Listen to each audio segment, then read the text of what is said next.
During the Age of Fire, the rule of Lord Gwyn was unquestioned. He commanded a vast army, with his silver knights forming a shining symbol of his power. Yet, there were 4 individuals who stood apart from all the rest. They were Gwyn's personal champions, his most trusted commanders, each a specialist in a unique way of fighting. This small circle took orders only from the Lord of Sunlight. The captain of this distinguished group was Ornstein, the dragon slayer, wielding a spear that hummed with the power of lightning. Then there was Hawkeye Goff, a giant of a man whose great bow could find a dragon's eye from impossible distances, making the skies themselves unsafe for the Lord's enemies. Alongside them fought the Silent Lord's blade Kieran, an assassin whose twin blades brought a swift and quiet end to any who plotted against the Age of Light. And the fourth, the knight this story is truly about, was Artorias.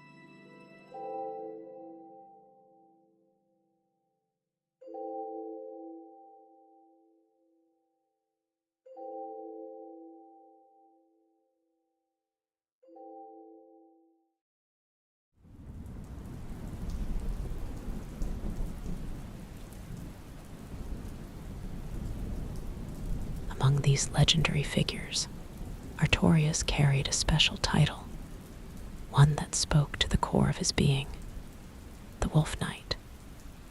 This name was not granted lightly. Lord Gwyn saw in him a loyalty that was absolute and a ferocity in battle that was unmatched, qualities he associated with the noble wolf. To honor this nature, Gwyn bestowed upon him a unique treasure, the wolf ring. This silver ring, marked with the sign of a lone wolf, was a source of immense stability. In the midst of battle, Artorias was practically immovable. Heavy strikes that would cause other fighters to stumble or lose their footing had little effect on him. The ring's power ensured his footing was always sure, his posture never broken. He was an unmoving rock in a violent sea, a quality that perfectly complemented his own innate, unyielding will.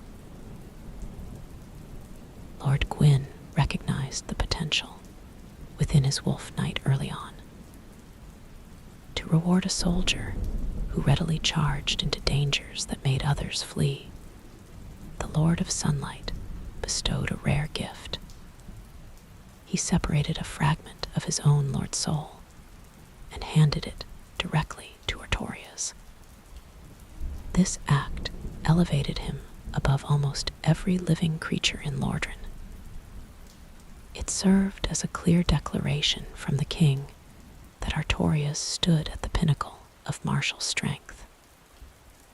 When Artorias marched into a fight, friends and enemies alike knew exactly who was coming.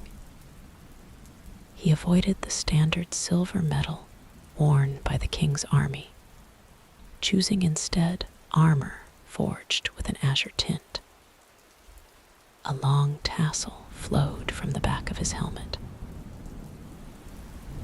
It snapped in the wind with every footstep he took, serving as a clear symbol of his glory. In his hands, he carried gear crafted exclusively for a warrior of his rank. A broad great shield protected his body from incoming strikes, while his dominant hand gripped a heavy greatsword designed strictly for his use. His physical strength paired perfectly with a stubborn resolve. The way Artorias swung his blade was entirely his own invention. He moved the heavy steel with a fluid grace that no other fighter could replicate, carving a path through enemy lines, a force of nature on the battlefield. He simply refused to yield to fatigue or injury, no matter the odds stacked against him. Yet, the history of this knight is intertwined with a companion of a completely different kind. Somewhere during his travels across hostile territories, Artorias formed a lasting bond with a large gray wolf named Sif. The old records do not state the moment they crossed paths, or how they earned each other's trust. What is known is that Sif grew into far more than a traveling companion. He fought directly alongside Artorias in many battles. Over years of surviving side by side, Sif absorbed his master's fighting methods. He learned to clamp his jaws securely around the hilt of a greatsword and swing the weapon with ease, mimicking the knight's own strikes. It was a sight that left onlookers speechless.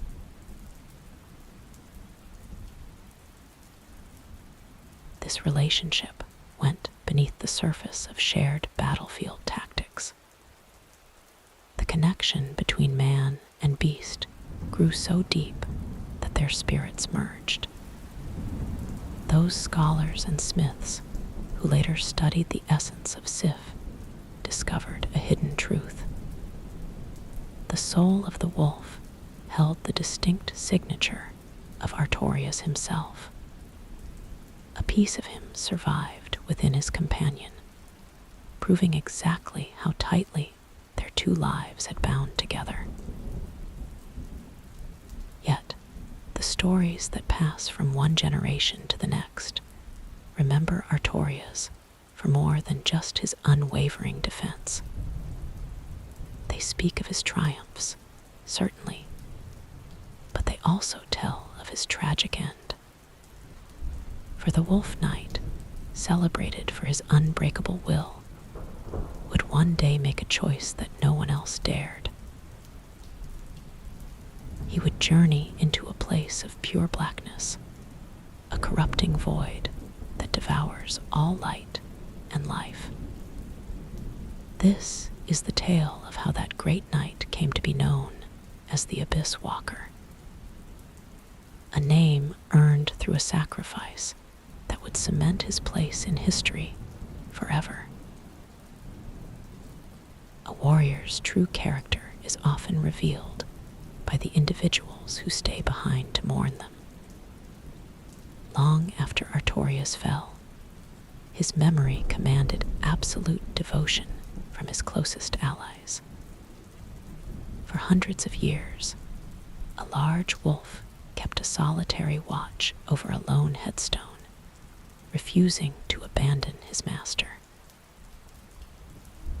In the same way, an assassin traveled alone across hostile territories, simply to kneel at a specific grave and offer a final tribute. This kind of dedication is rare. It proved that Artorias possessed a strong presence.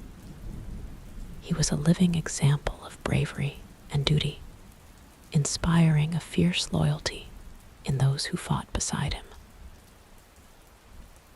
That morning assassin was Kieran, another elite member of the king's inner circle. Her approach to combat was the absolute opposite of his. She moved quietly, eliminating targets from the shadows, while he charged loudly into open warfare. Despite these contrasting tactics, the two commanders shared a close bond.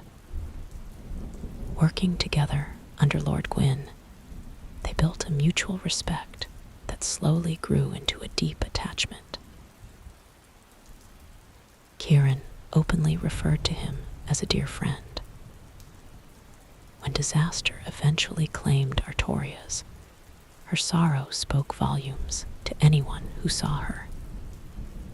The weight of her heartbreak suggested an intimacy that went far beyond military fellowship. The intensity of her loss pointed to a quiet romance, even if the official histories never recorded it as fact.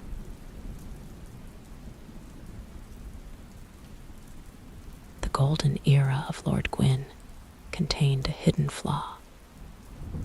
Peace is an illusion that rarely lasts, and a new enemy was gathering strength in places untouched by the sun. A creeping shadow began to expand beneath the earth, threatening to consume the land entirely. The king's regular armies were completely unprepared for a threat that lacked a standard physical form. Soon, Artorias would receive a new set of orders. He would have to leave his friends behind and march downward to confront a consuming void known simply as the Abyss.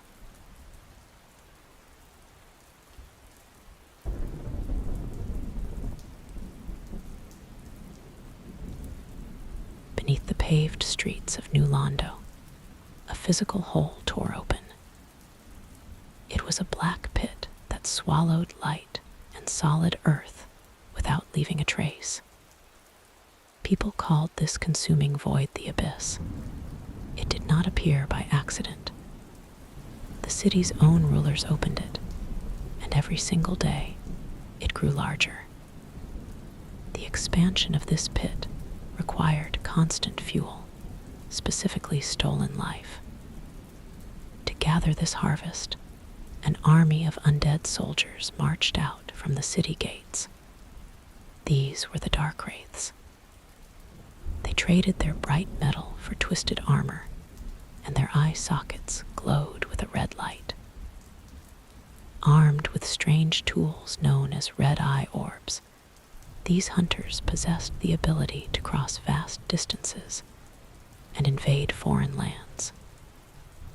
Their singular purpose was to track down living humans, rip out their souls, and carry that stolen essence back home to feed the expanding abyss.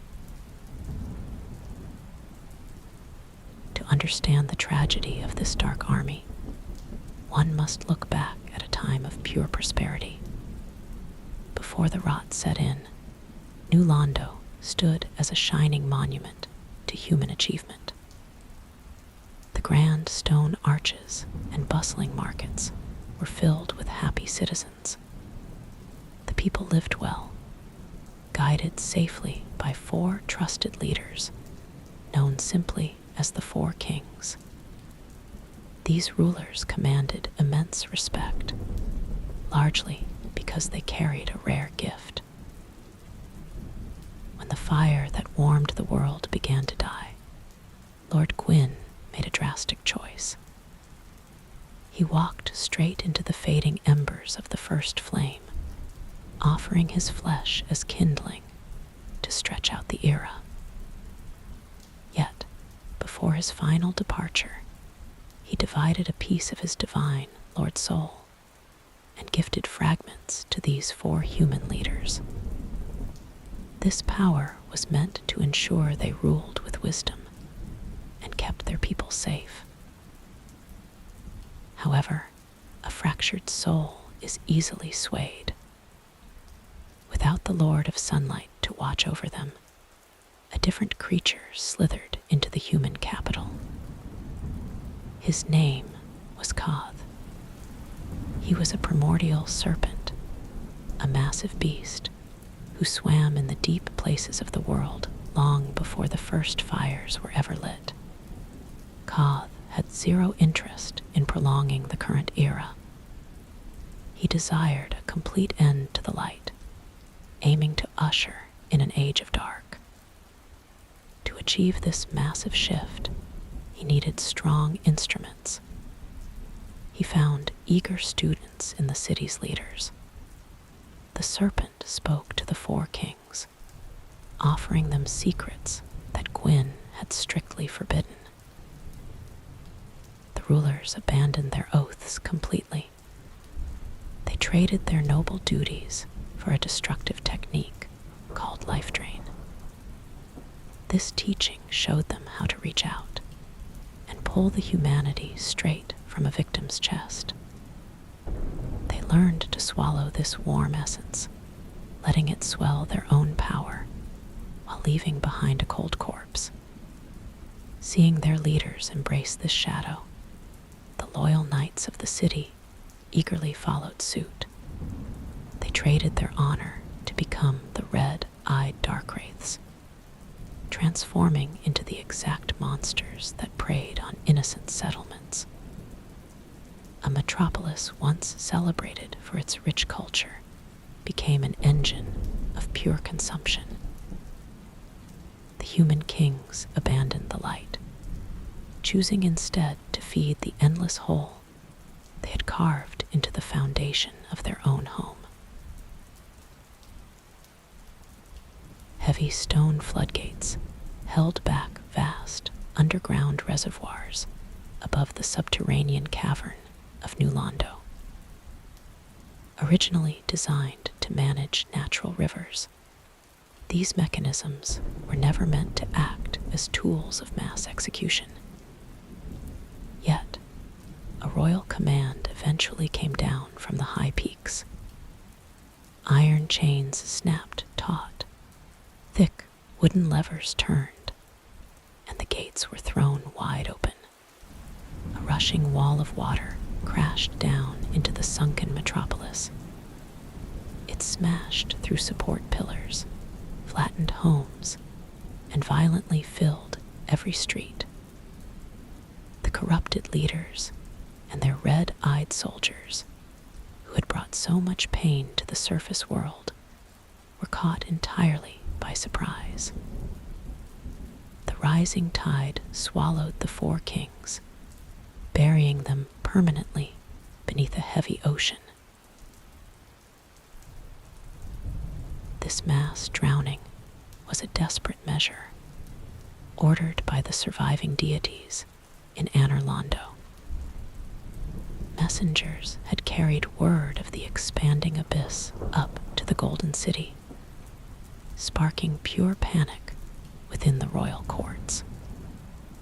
The authorities quickly realized the abyss lacked any preference for its meals.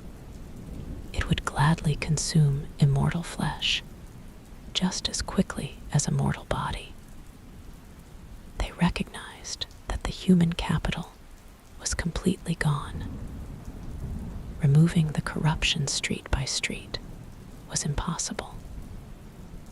The only remaining option was to lock the disease away before it spilled over the borders and erased every living kingdom.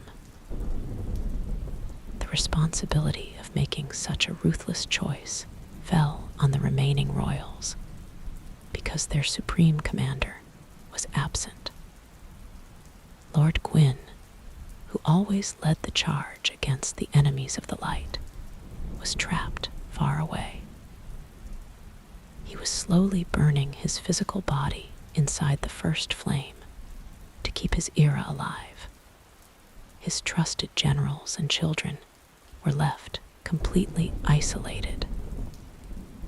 Forced to handle a world-ending crisis without their king, they chose the fastest and most absolute solution they could find.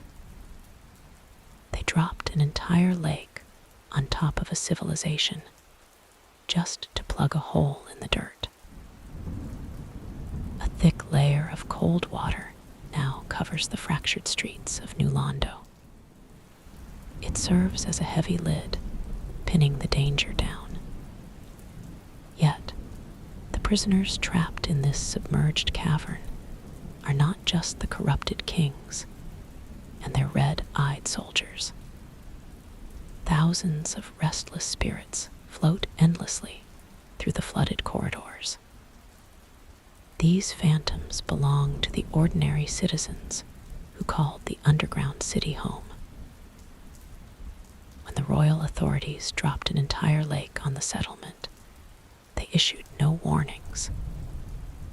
They did not bother to evacuate the innocent families living close to the expanding abyss. Men, women, and children had zero time to climb the stone walls or find high ground before the wave hit. The rushing tide claimed the guilty and the blameless equally. Within a single afternoon, a bustling metropolis became a silent graveyard. The High Lords paid a staggering price in innocent blood to achieve a temporary fix. Burying the city successfully choked the immediate growth of the abyss. Millions of gallons of water pressed against the cavern floor, sealing it away from the surface world. However, a submerged enemy is merely contained, never truly erased. The corruption still waited at the bottom of the sunken capital. The commanders in Londo fully understood that they had only bought themselves time. The drowning of an entire human population exposed the true danger of their enemy. Using floodgates to wipe out a city was a desperate military tactic they could never afford to repeat.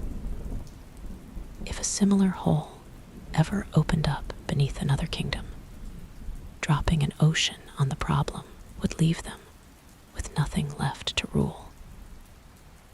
They realized they needed a precise weapon. The surviving gods required a specific kind of soldier. They needed someone possessing the pure courage to step directly into the darkness and fight the corruption face to face.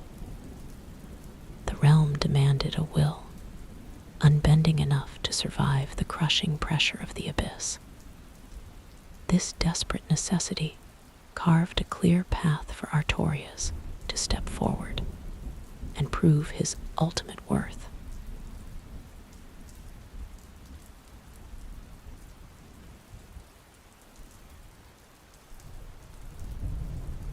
When the heavy stone floodgates finally broke open and drowned the human capital, Artorias was already miles away. He had climbed out of the subterranean pit and returned to the sunlit peaks of Londo. He did not arrive as a triumphant conqueror. He walked into the royal courts as a tired survivor. Artorias had just achieved something no mortal or deity had ever managed. He had plunged directly into the lightless belly of the earth and returned with his physical body intact. His solitary mission, however, lacked a definitive victory. Deep underground, he had fought a grueling war of attrition. He slaughtered hundreds of red-eyed soldiers, cutting a wide path through their chaotic ranks. He swung his heavy steel until his muscles burned, tearing through armor and bone in total blackness. Yet, he simply could not execute their masters. The four kings were no longer human. The abyss fed them a constant stream of energy, rendering them immortal. No matter how deeply Artorias buried his blade into their transparent bodies, the wounds simply closed. They absorbed his punishing strikes and reformed their shapes instantly. Artorias alone, regardless of his supreme skill, could not push back an entire ocean of corruption with a blade. Long before the water fell, the gods had recognized the expanding danger below the surface. They needed a surgical strike to remove the corrupted kings before the sickness reached the upper kingdoms.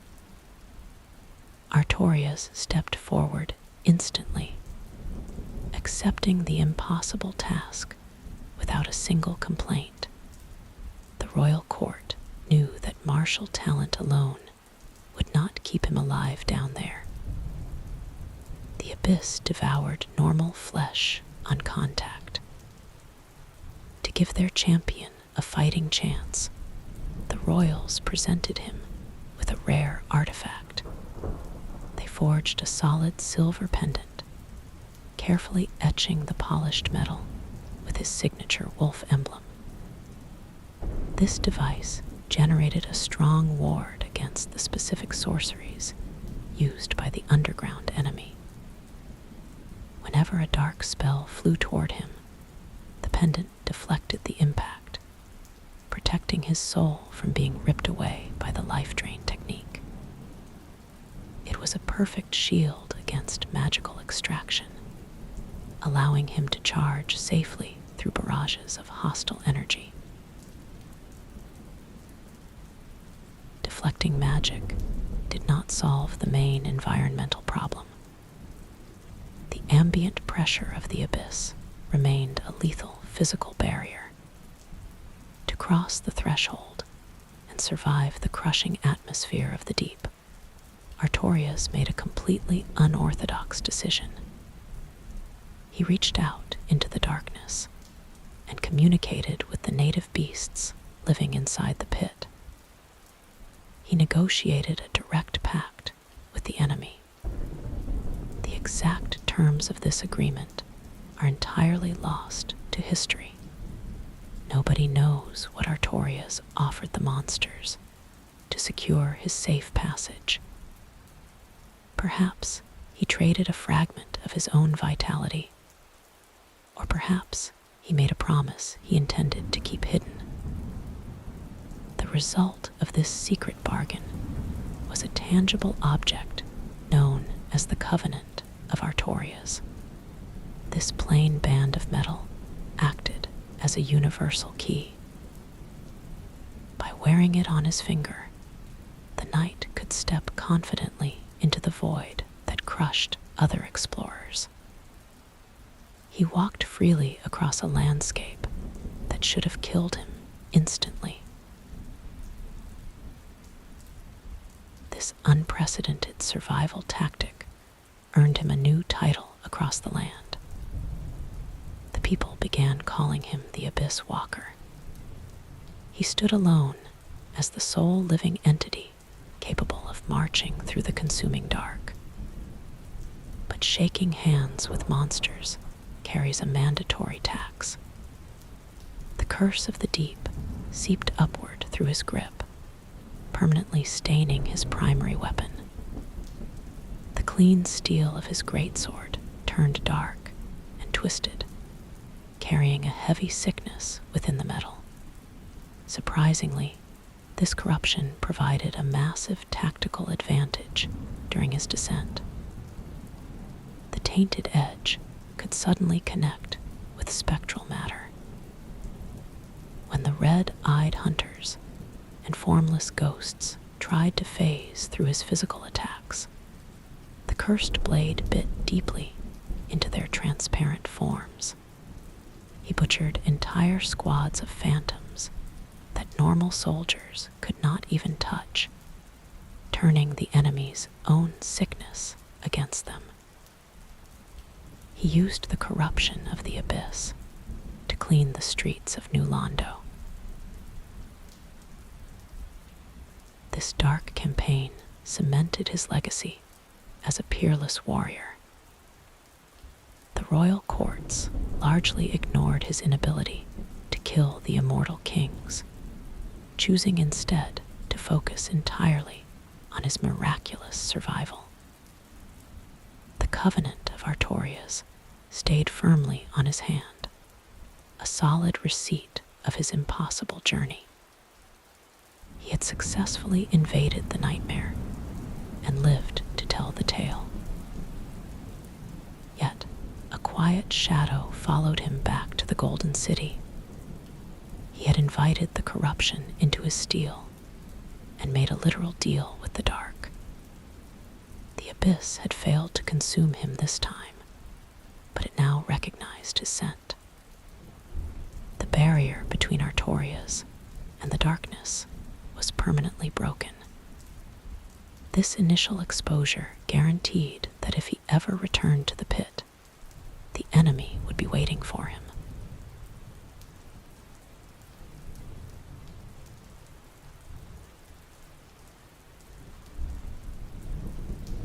The nation of Oolacile stood as a clear beacon of safety. The citizens were educated scholars who had successfully mastered spells made of pure light. Their bright magic was studied by intellectuals across the land. They enjoyed a comfortable existence, while the rest of the world worried about the fading sun. This prosperous kingdom seemed immune to the creeping darkness that threatened other realms. However, Koth refused to halt his campaign. Having just watched his previous experiment sink under a heavy lake, the serpent simply shifted his attention to these bright scholars. He slipped inside their peaceful borders and spoke directly to the ambitious leaders. He promised them infinite power if they would only study the hidden depth of the human spirit. The serpent knew exactly which buttons to push to corrupt an intelligent society. Listening to the serpent proved to be a fatal mistake. The leaders commanded their people to dig deep into the soil beneath their paved streets. They tunneled down until they hit something ancient. Buried far below the bedrock was the tomb of Manus. Historians knew him as the primeval man, a being who carried a massive chunk of the original dark soul inside his chest. For countless ages, he had slept undisturbed, entirely isolated from the surface world. The sorcerers broke open the heavy stone, actively pulling the sleeping figure back into the waking world, in hopes of extracting lost secrets from his resting body. This forced resurrection was a violent process. The ancient man woke up in pure agony, his mind shattered by the sudden return to consciousness. Yet, the true catalyst for his madness was a simple theft. When his resting place was breached, somebody took a small pendant from the dirt. This specific object held immense value to him. Realizing his prized possession was missing pushed his fractured mind over the edge. His concentrated humanity reacted to this loss by violently exploding outward. It was a raw eruption of primal energy that warped his physical form. Manus mutated into a massive beast, driven entirely by blind rage and a desperate need to recover his stolen property. The scholars quickly realized what they had unleashed, but it was far too late to fix their mistake. Koth got exactly what he wanted, a brand new engine of darkness to replace the one he had lost. The abyss rose from the broken prison and consumed the kingdom. This outbreak operated differently from the dry vacuum that had swallowed the human capital down south. Here, it crawled and spread, seeping out of the royal dungeons and bleeding into the surrounding woods, creating an area known as the Chasm of the Abyss. Strange beasts emerged directly from the darkness, wandering mindlessly through the corrupted trees. Floating phantoms drifted through the shadowed corridors, acting as broken pieces of a human soul, given physical form by chaotic energy. An outsider named Marvelous Chester later documented the sheer stupidity of the event. Reflecting on the disaster, he noted that the citizens were fooled by that toothy serpent into upturning the grave of primeval man and bringing down his terrible wrath. He openly questioned their basic sanity, wondering what the leaders could possibly have been thinking when they traded their mastery of light for a false promise of power. The crawling darkness was only a fraction of the disaster. The true catastrophe happened inside the veins of the local population. The wild energy leaking from the enraged Manus at the bottom of the chasm acted like a signal to the humanity locked inside every person. Ordinary men and women began to change rapidly as their internal essence rebelled. The transformation was agonizing. The pressure inside their skulls built up to an extreme degree until the bone simply snapped open. These citizens became known as bloated heads. Their faces swelled to a massive size, splitting apart to push out wet eyeballs that stared blindly in multiple directions. They lost all memory of their peaceful lives, acting entirely on violent instinct and attacking anyone who had not yet turned. The educated elites suffered a similar physical breakdown. The famous mages of the kingdom, who had spent decades studying the warm magic of the sun, forgot their bright teachings completely. They mutated into bloathead sorcerers, grabbing wooden staves to cast dark spells instead of light. The sickness inverted everything that made the society special. Stone buildings dissolved into broken piles of masonry, sinking slowly into the softened earth. Strong trees wilted into sick timber. A heavy fog settled permanently over the land, blocking out the sun and stripping away all natural beauty. The proud nation dissolved, piece by piece. This specific outbreak presented a severe military problem for the High Lords watching from afar. Down in the southern human capital, the abyss had opened deep inside an enclosed cavern. The commanders had the option to drop a lake on it, to trap the sickness. Here, the darkness crawled openly across the surface world, threatening to march directly into neighboring territories. There were no stone gates to close, and no underground reservoir to release. Regular armies were useless against this threat, as the abyss consumed anything it touched. At the dead center of this expanding darkness stood Manus. Now recognized as the father of the abyss, he stomped blindly through the dark. He tore the earth apart in a manic hunt for his stolen pendant, generating an endless surge of corruption with every angry step. Stopping this surface infection required a precise strike against the source directly.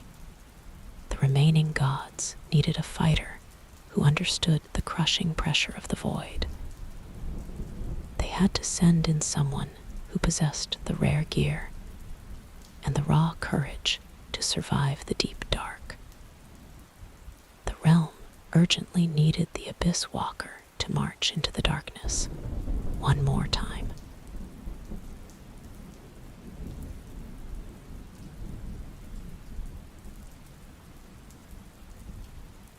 golden throne sat empty. Lord Gwyn had already walked into the fire to burn his body as kindling, leaving his remaining commanders without direct leadership.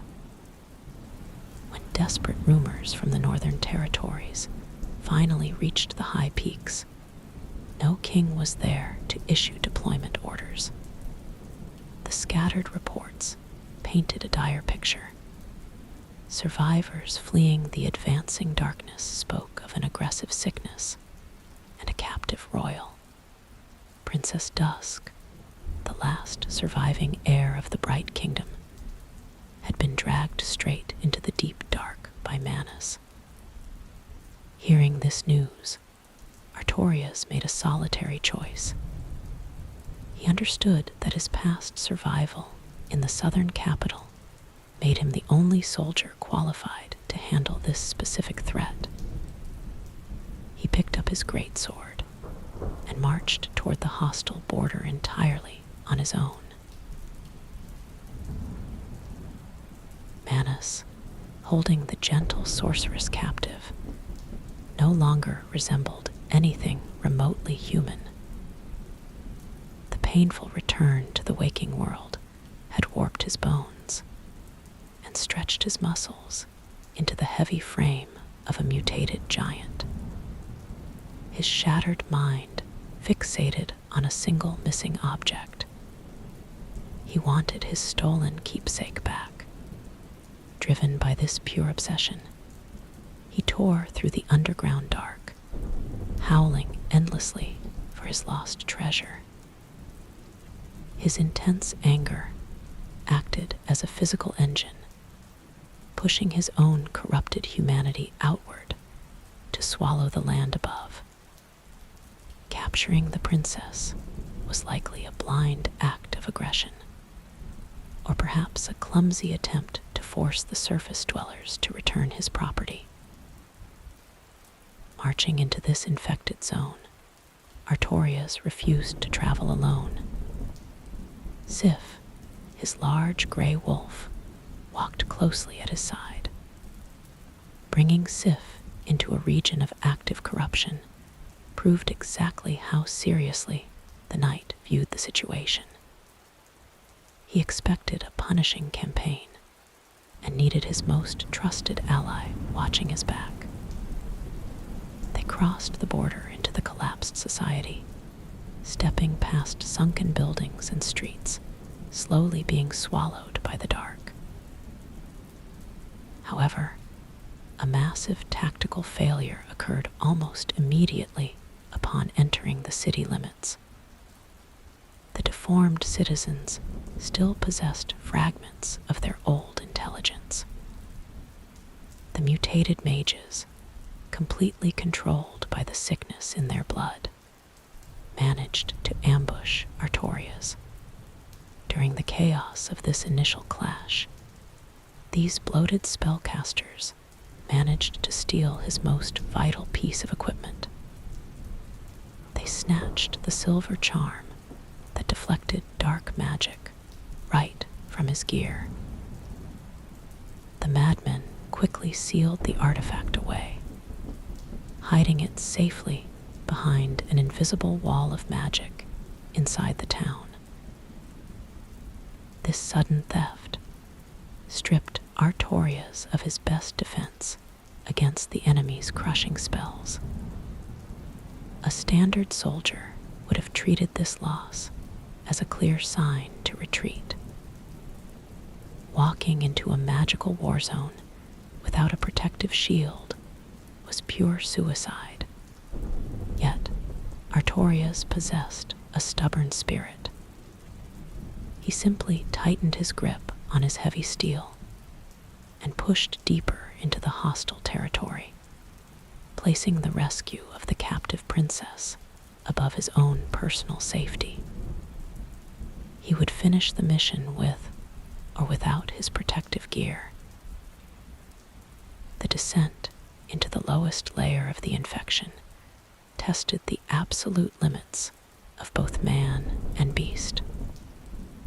They climbed down steep cliffs into a sunken cavern known locally as the Chasm of the Abyss. The environment was completely hostile to normal life. The air felt unusually heavy and cold in their lungs. The darkness was so dense down there that standard torches simply refused to spark or burn. The only source of illumination came from glowing shapes floating aimlessly in the open air above them. These bright clusters were actually raw pieces of broken souls, acting as twisted lanterns in a lightless world. Waiting at the center of this pit was Manus. The father of the abyss towered over the challenger, gripping a massive catalyst in one oversized hand and commanding a relentless storm of hostile magic that fired rapidly in all directions. Without his silver charm, Artorias entered the arena with a severe handicap. He had 0 answers for the incoming spells. Heavy blasts of dark energy slammed repeatedly into his metal plates, knocking his heavy frame backward. He pushed forward and swung his steel with all the expert skill that had made him a legend. He aimed directly for vital organs and joints, but his martial talent simply could not overcome Manus's overwhelming mass. Manus completely controlled the pace of the battlefield, easily brushing off physical attacks that would have instantly killed normal soldiers. The brutal clash ended abruptly when Manus delivered a crushing strike. A sweeping fist connected cleanly with the knight's left side. The sudden impact snapped the bones in Artorias' arm instantly, shattering the internal structure completely and leaving the limb hanging limply from his shoulder. This was a fatal injury for a frontline fighter. His primary method of blocking damage was erased. The Abysswalker, who had survived the flooded capital, was now defenseless against a superior enemy. Recognizing his own death was merely seconds away, Artorias made one final decision. He ignored his wounds and focused entirely on Sif. Pushing through immense pain, he activated the hidden magic buried inside his great shield and drove it into the dirt directly over the wolf. A solid barrier formed instantly, locking Sif safely away from the encroaching darkness and the raging Manus. Artorias willingly gave up his last remaining piece of defensive gear to ensure his companions survived. Standing alone and completely unprotected, Artorias finally succumbed to the abyss. The darkness aggressively latched onto his soul, erasing his humanity in a matter of seconds, and replacing his honorable spirit with a violent corruption. The proud knight who had marched down from the Golden City died right there in the dark. The creature that stood back up was an empty shell driven by pure aggression. His famous azure plates cracked apart under the pressure of the abyss. His heavy sword became permanently coated in corruption. He forgot decades of military training, replacing precise strikes with wild swings. Any traveler who later crossed his path would find a madman. They would see a savage fighter, howling loudly at the ceiling, dragging a useless arm by his side. The Wolf Knight had successfully protected his companion, but he had become the exact monster he had originally marched south to destroy.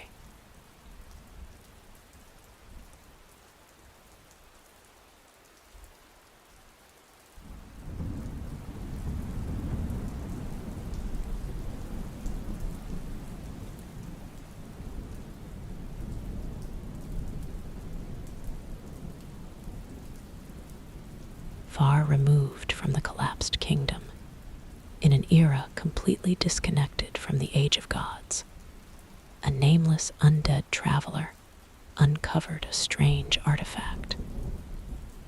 It was a simple piece of cracked stone, known as the Broken Pendant. To a normal scavenger, it looked worthless. However, this small object was the exact missing half of the keepsake that Manus constantly raged about.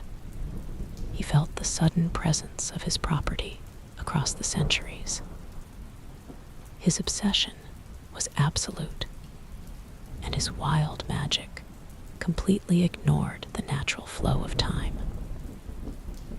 A massive hand formed from pure dark energy reached forward through the centuries, violently grabbed the unsuspecting undead traveler and dragged them backward into the past. The time-traveling warrior, the chosen undead, was deposited straight into the middle of a dying nation. This was ancient Oolacile during its final, agonizing collapse. The chosen undead stepped onto streets actively being consumed by the spreading dark. Mutated citizens with massive, swollen skulls paced the stone pathways, while crazed spellcasters fired sick magic at anything that moved. The proud royal woods had transformed into a decaying swamp. Despite the extreme danger, the chosen undead pushed forward.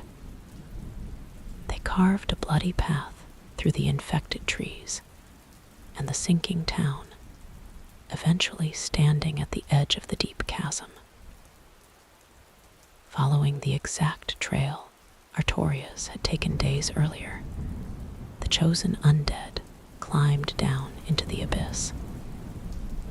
Deep inside, they stumbled upon an ancient stone arena, totally consumed by darkness. Pacing in the center of the ring was a large figure. It was Artorias. The legendary knight was broken. His blue armor bore the mark of the abyss, and his body twitched with jerky, unnatural movements. He paced the dirt floor like a trapped beast. Curiously, a tiny spark of his former self remained buried under the corruption. Whenever a smaller creature of the dark wandered close, he instinctively swung his heavy steel to kill it. It was an automatic reaction from a soldier who had spent his life fighting enemies of the light. When the chosen undead stepped into the arena, the rusted helm snapped in their direction. The noble Wolf Knight, who had sacrificed everything to protect Sif, was totally erased. The abyss controlled his mind.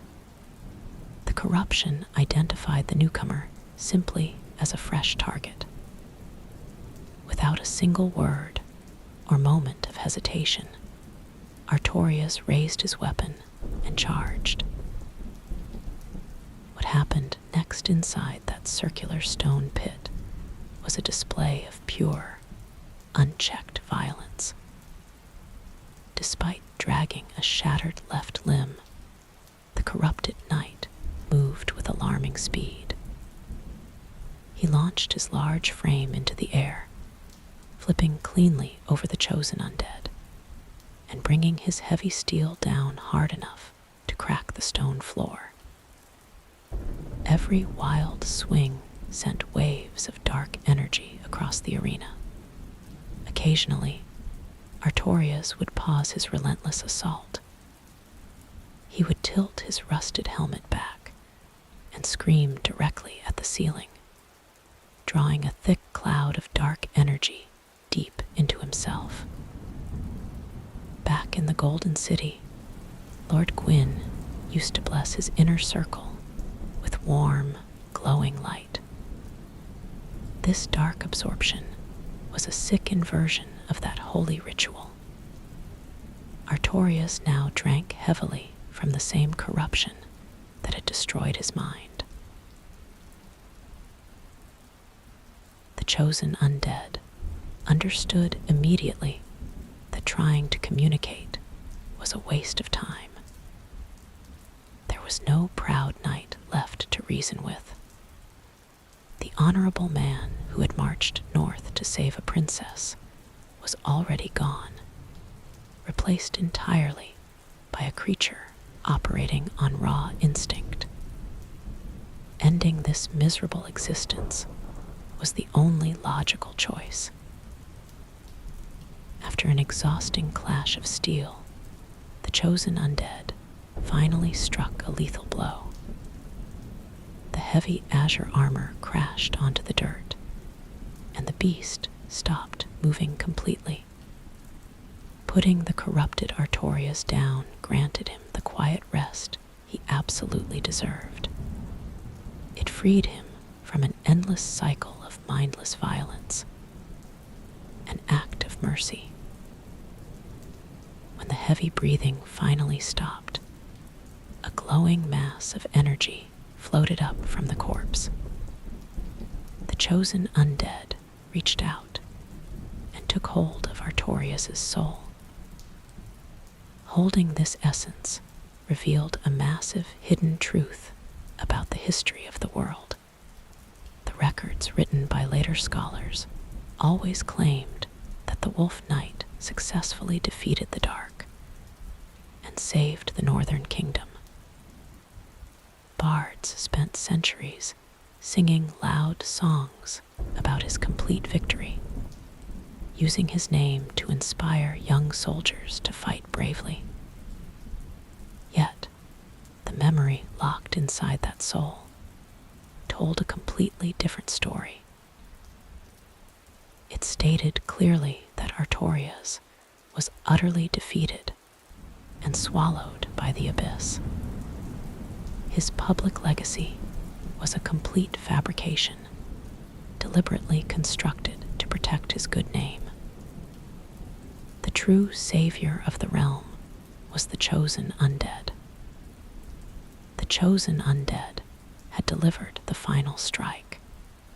The chosen undead had finished the job, putting down the corrupted knight, and eventually marching deeper into the chasm to halt the infection entirely. However, the world would never know the truth. The surface dwellers built massive statues of the fallen knight, while the actual victor walked away in silence, receiving absolutely zero credit for saving the continent.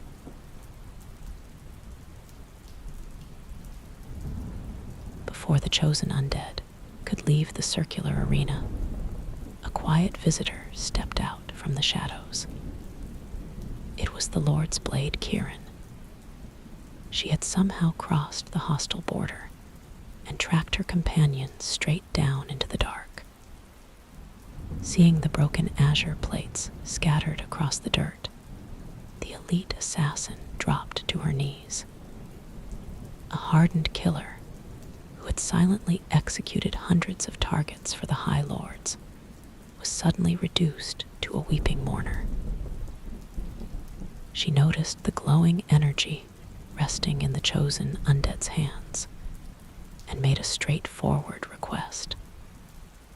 She asked politely to take the soul of her dear friend. She simply wanted to honor his memory and lay his spirit to rest in a proper respectful manner. To secure this exchange, she offered up her own matched daggers as payment. The chosen undead stood at a crossroads. Handing over the essence brought peace to a grieving woman, allowing her to carefully bury the last piece of the man she loved. Denying the request, however, provoked an immediate and violent reaction. The assassin would draw her blades and fight to the death to reclaim the artifact, refusing to let an outsider walk away with her friend's spirit. Regardless of how that specific conversation ended, the silent assassin was never seen again. She either walked away with the prize or bled out on the floor, choosing to disappear permanently, leaving a collapsing city behind.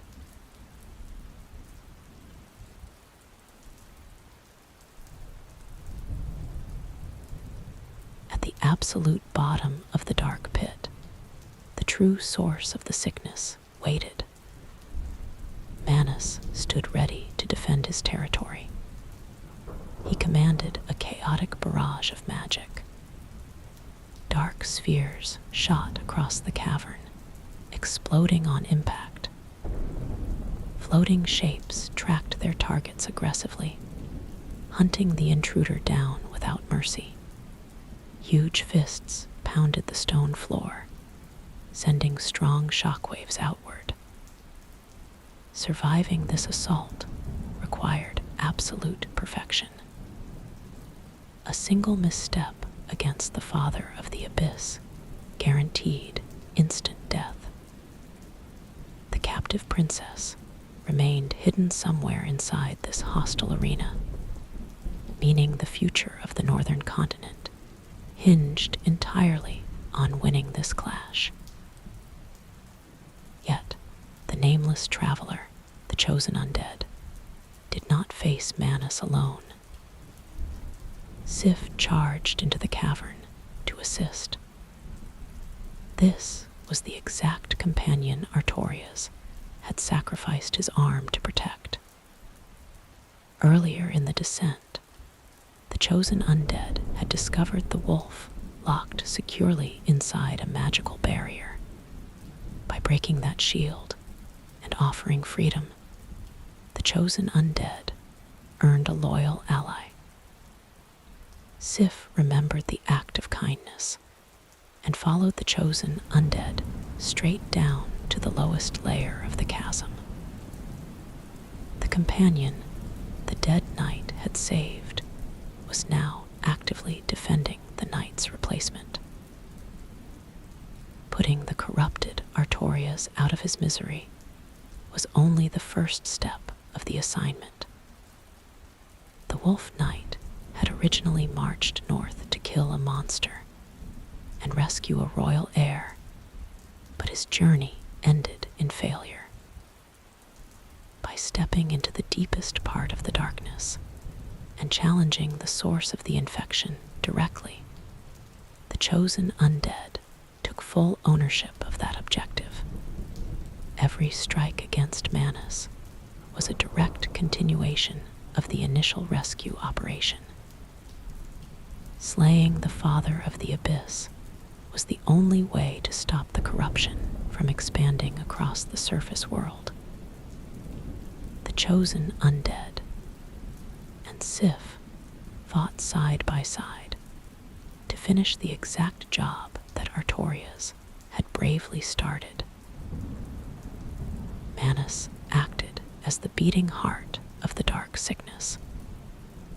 So long as his strength held, the abyss would continue to consume the earth.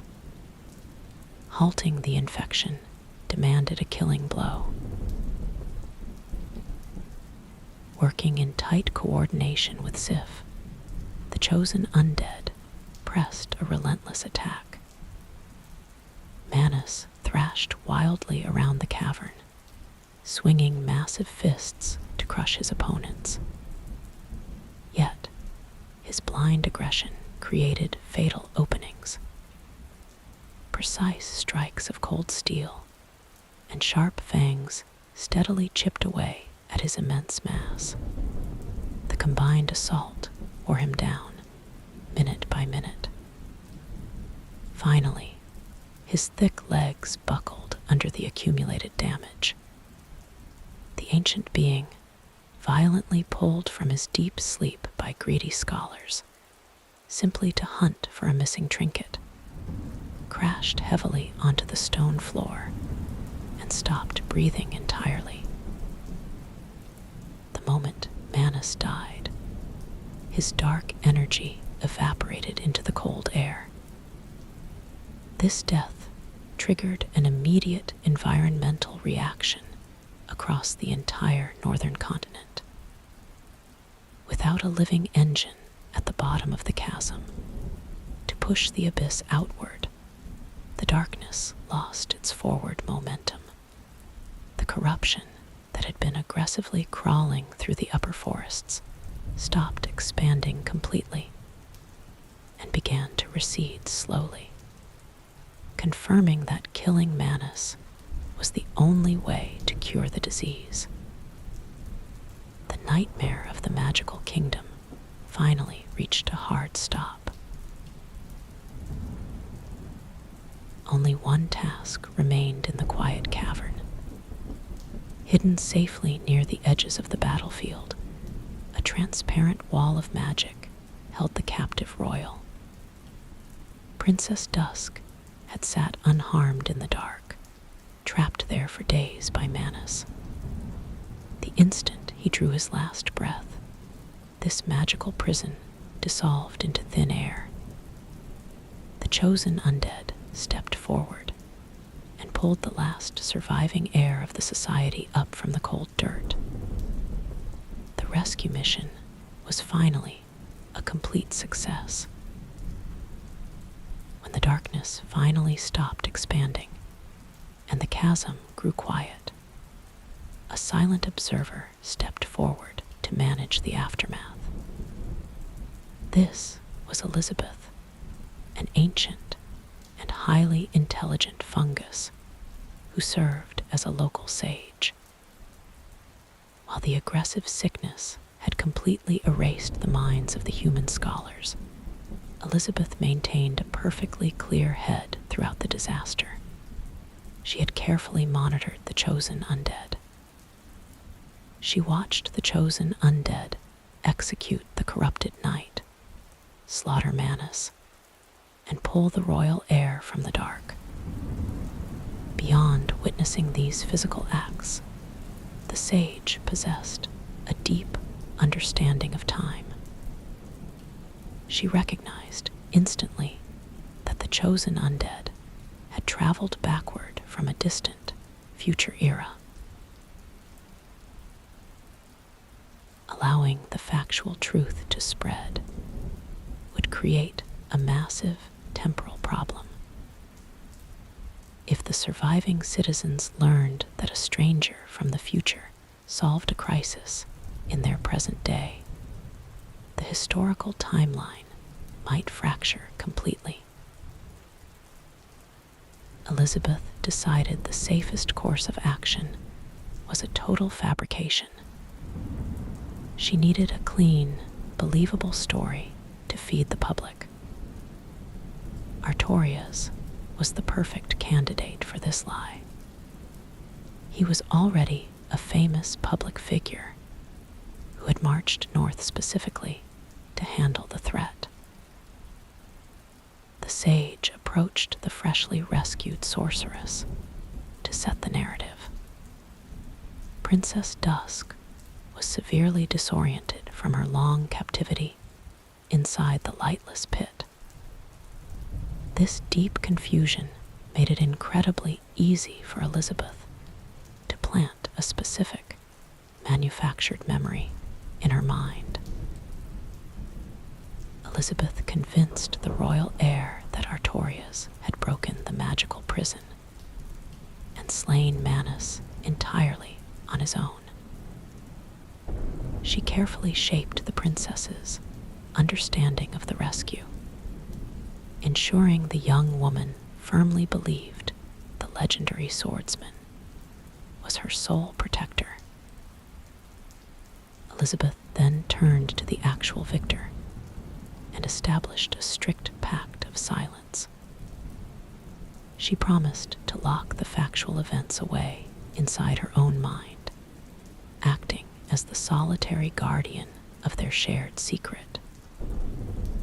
The sage explained that protecting the natural flow of history required a heavy personal sacrifice from the chosen undead. The chosen undead would receive zero public credit for saving the northern continent. Bards would write no songs celebrating their victory, and kings would mint no medals honoring their bravery. The chosen undead accepted this harsh condition without argument, willingly stepping aside to let a dead man absorb all the glory. The fabricated public record took deep root immediately. Royal archivists wrote heavy volumes praising the absolute victory of the Wolf Knight. According to the official books, he sacrificed his own life to plug the chasm and protect the innocent populace. Military commanders used his manufactured success as a prime example of ultimate bravery, training new recruits to follow his supposedly flawless example. The myth of the heroic savior became a permanent fixture of the culture. Centuries later, the chosen undead and the sorceress finally crossed paths again in the proper future era. Standing face to face with the chosen undead, Dusk experienced a sudden jolt of recognition. A specific energy radiating from the chosen undead felt incredibly familiar to her. For a brief second, she seriously questioned the accepted facts of her rescue in the deep pit. She wondered if this quiet stranger had actually been the one to pull her from the dark. However, the massive weight of recorded history forced her to dismiss the thought as pure fantasy. The books were clear, and everyone knew the Wolf Knight was the hero. The grand lie functioned perfectly. The chosen undead carried the absolute truth in total silence, having slaughtered the source of the sickness and rescued a kingdom, only to hand the crown of victory to a corpse. The chosen undead willingly faded into the background, giving up all rightful acclaim just to ensure a fallen soldier kept his honor completely intact.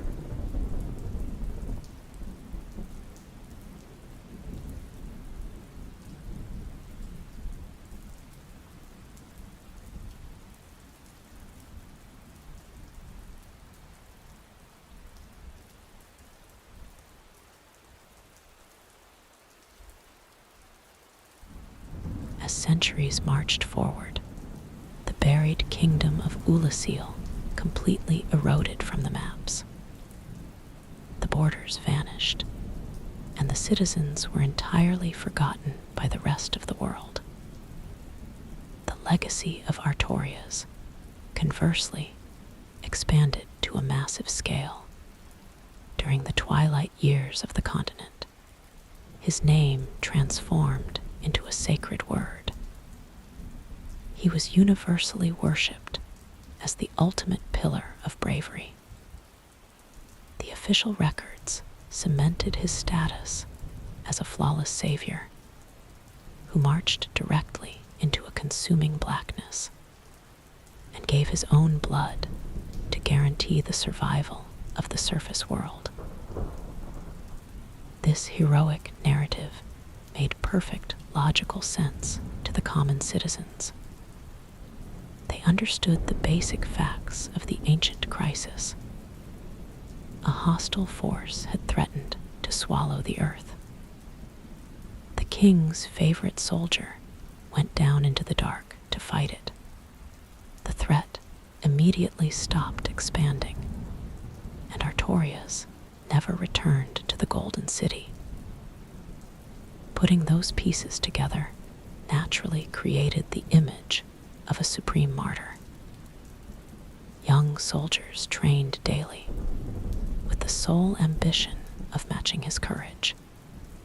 His legend became a foundational pillar of the military culture across the continent. This intense worship manifested physically in the objects he left behind.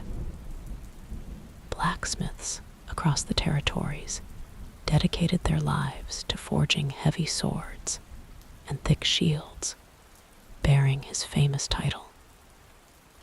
Carrying a weapon stamped with his insignia instantly elevated a common fighter into a respected warrior.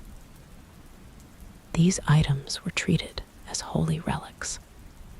His remaining artifacts became the most valuable treasures in the realm.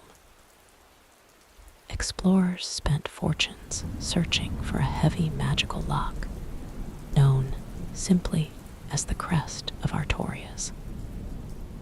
This specific seal guarded the deep forest where the champion supposedly rested, drawing ambitious adventurers from every direction who wished to visit his grave and claim a piece of his glory. Furthermore, his original survival tool became mandatory equipment for future generations. The plain metal band he secured during his first descent into the southern capital, the Covenant of Artorias, gained immense fame.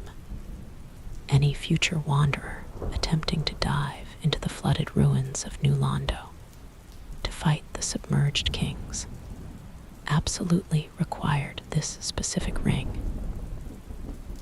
It was the sole defense against the crushing vacuum of the deep. Using his old gear simply reinforced the public belief that his methods were entirely flawless, and his mastery over the dark was absolute. Yet, the authentic history sat completely exposed for anyone willing to look closely. The glowing soul harvested from his corpse carried a permanent, silent record of his violent end. The energy radiating from this essence clearly bore the mark of the abyss. Any dedicated scholar studying the core of his spirit could read the hidden truth. The soul clearly documented that the void had swallowed him completely, proving the popular tales of his triumph were a complete fabrication.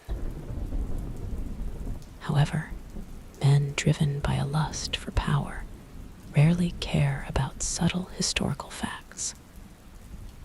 When fighters looked at the captured soul of the champion, they ignored the dark corruption leaking from the center. They saw only raw, exploitable energy. They eagerly took that spirit to the nearest forge to melt it down into a weapon, completely missing the tragic truth locked inside.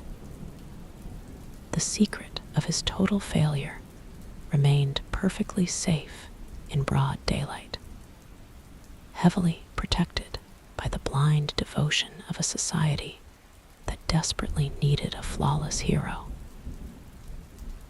A living, breathing commander will eventually lose his strength, grow old, and pass into quiet obscurity. A fallen martyr, conversely, commands armies for eternity. The tragic death of Artorias achieved far more than his swinging blade ever could. Decades after the darkness dried up and vanished from the maps, his fabricated victory became the ultimate foundation for military resistance against the Abyss. Entirely new generations of fighters built dedicated brotherhoods around his memory. They marched confidently into dangerous territories, carrying his insignia, fully believing that a single man could push back the consuming void. His massive public failure ironically birthed a permanent, unbreakable doctrine of courage. The common people of the continent accepted this spotless narrative without a single question. Parents sitting by warm hearths told their children thrilling stories about the brave swordsman who walked into the dark and saved the world. Young boys swung wooden sticks, dreaming of earning the title of Wolf Knight. For the common folk, the Abyss was a very real and terrifying threat, and they desperately needed a symbol of absolute purity to help them sleep at night. Knowing that a champion had successfully challenged the void, and won, gave the entire population a deep sense of security. This grand illusion also established strict rules for handling the sickness on a military level. When the southern human capital was later buried under a heavy ocean, generals justified the massive casualty count by pointing directly to the champion's old campaigns. They argued that extreme aggression was the only valid response to an expanding pit. Furthermore, obtaining his signature metal ring became an absolute requirement for anyone attempting to cross into the deep underground.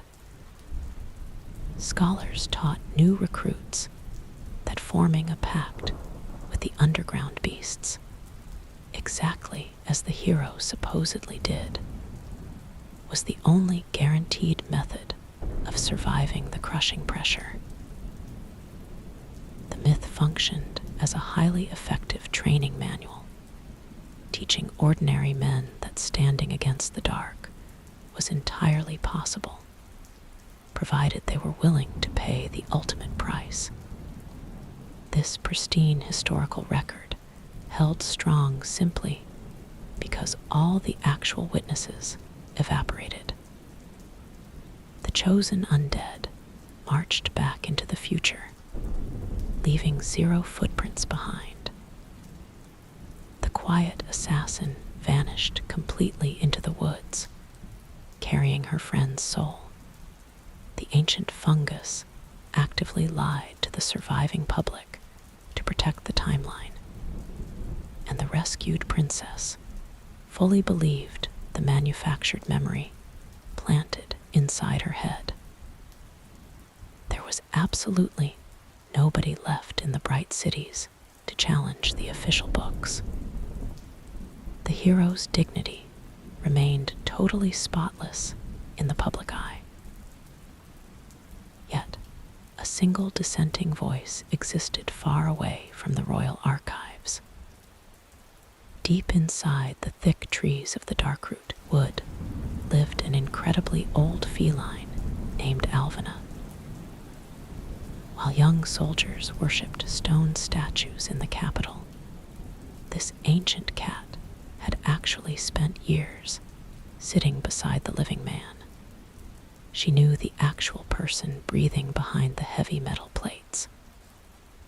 When ambitious explorers wandered into her dense forest, searching for his buried tomb, she actively mocked their quests.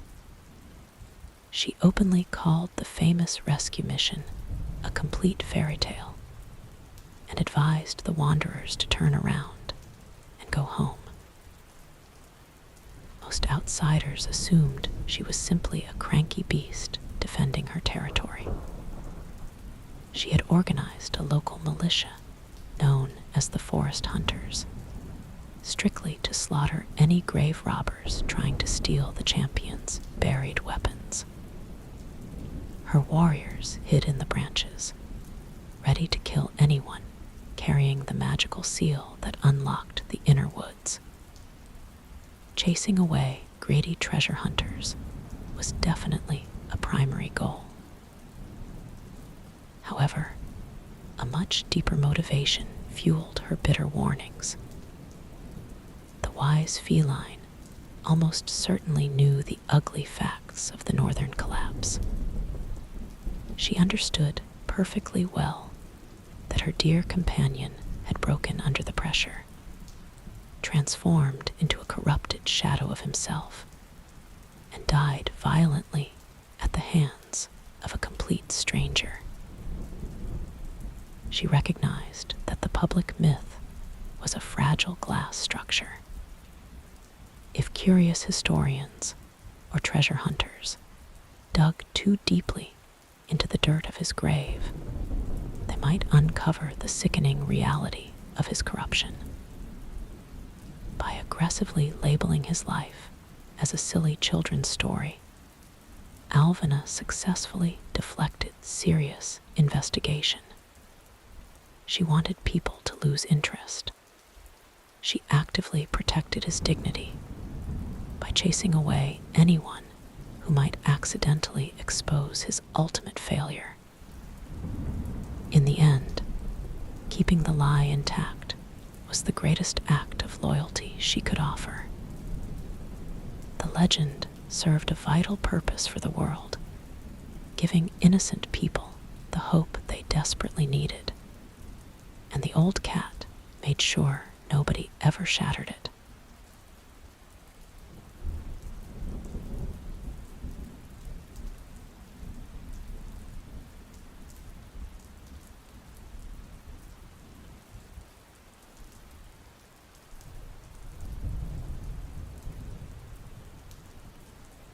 Deep inside a thick canopy of ancient trees, known as the Darkroot Garden, a massive gray beast maintains an endless patrol. He walks in quiet circles around a solitary stone monument, resting in a peaceful clearing.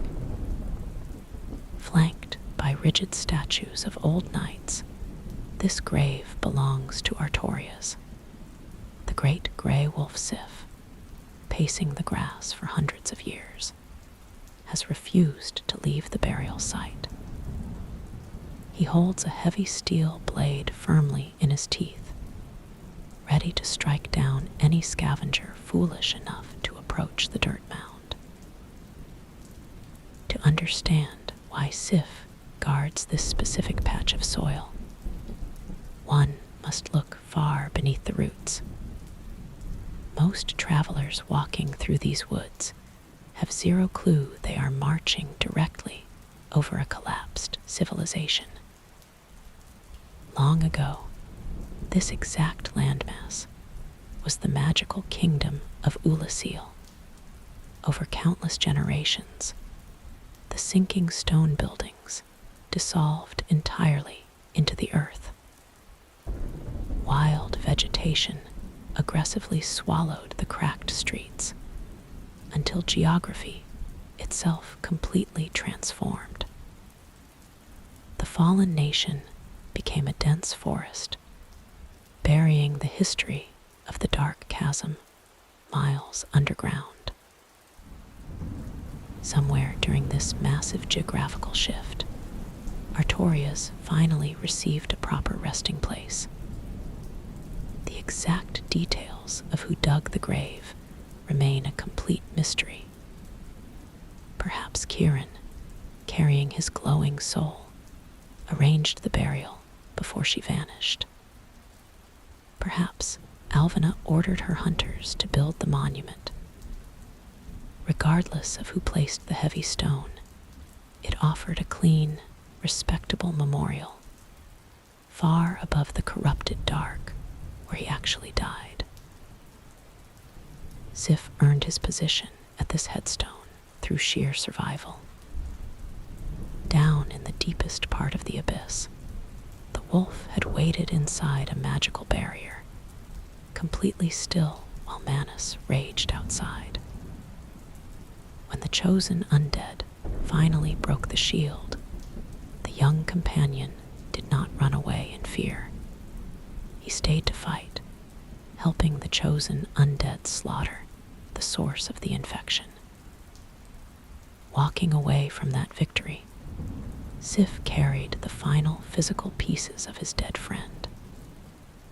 He brought the heavy fighting steel to the surface, alongside the simple metal ring that allowed safe passage through the crushing dark. He secured the most important items his master had ever owned. Dragging these precious artifacts up into the sunlight marked the beginning of a lifelong duty. Sif placed himself firmly beside the new grave and simply never moved on. He ignored the natural urge to hunt for a pack or explore the wider continent. Instead, he dedicated his entire existence to a solitary task. He would ensure nobody ever touched his companion's resting place. Decades bled into centuries, and the quiet vigil physically changed Sif. The frightened pup, who once hid behind a shield, swelled into a creature of immense proportions. He grew into the great gray wolf, a towering force of muscle and thick fur that dwarfed ordinary predators. While his body aged and his coat turned pale, his raw physical strength only multiplied. This massive size paired perfectly with a unique fighting style. During their long years traveling the roads together, Sif had closely watched his master swing the heavy steel. Left alone in the quiet woods, he put those old lessons into strict practice. He clamped his strong jaws securely around the grip of the heavy weapon and learned to control its momentum. He swung the massive edge in wide, punishing arcs that easily snapped bone and shattered armor. When trespassers invaded the clearing, he unleashed spinning strikes that perfectly mirrored Artorias' own battlefield techniques. Sif had successfully transformed into an elite guardian, standing as an unmoving wall between his master's legacy and a greedy world. Imagine spending hundreds of years staring at a single piece of carved stone. Sif willingly traded his freedom for a static life of pure vigilance. He possessed 0 pack, 0 joy, and 0 companions who could understand his pain. Artorias had sacrificed his own arm to keep Sif breathing down in the dark, and the wolf spent every following century repaying that massive debt. To relieve the heavy burden on the aging wolf, Alvina established a wide defensive perimeter. The ancient feline actively organized an aggressive militia to patrol the outer woods. She recruited skilled fighters and bound them into the forest hunters. Their strict duty was to track down any outsider walking through the trees and eliminate them by force. Before deploying these killers, the wise cat often tried a diplomatic approach. She sat on her stone ruins and lied to approaching wanderers, labeling the famous rescue mission a silly childhood myth. She hoped her harsh dismissals would convince ambitious fighters to turn around and go home safely. If words failed, the militia attacked immediately. This layered defense system was completely necessary, because the outside world simply refused to leave the dead alone. Taverns across the continent constantly buzzed with loose talk about buried treasure. Greedy mercenaries and proud knights heard wild stories about a magical ring resting near the headstone. Every educated scholar knew that surviving the crushing pressure of the deep underground strictly required that specific metal band. To conquer the dark, a fighter simply had to possess the covenant of Artorias. This single fact placed a massive target squarely on the burial mound. Despite Alvina's verbal warnings and the militia's sharp arrows, confident warriors regularly breached the inner perimeter. They marched proudly into the quiet clearing, expecting a simple grave robbery. What they found was a massive predator, possessing the martial skill of an elite swordsman. Sif offered zero hesitation and zero mercy. He cared absolutely nothing for a knight's noble intentions or a thief's desperate poverty. The heavy blade swept through the grass, chopping armored intruders into pieces.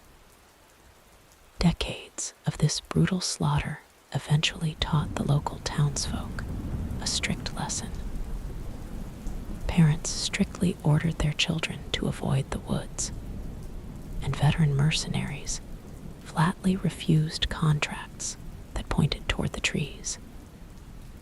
Taking the ring meant killing Sif, a task widely considered entirely impossible. The endless cycle of guarding, killing, and waiting functioned perfectly for generations. Sif successfully kept the heavy ring safe from unworthy hands. Yet, a static defense eventually breaks when confronted by an unstoppable force.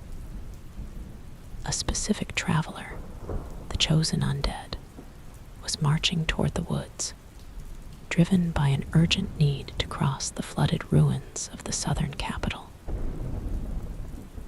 This upcoming challenger could not be scared away by a talking cat, killed by the local militia, or intimidated by Sif.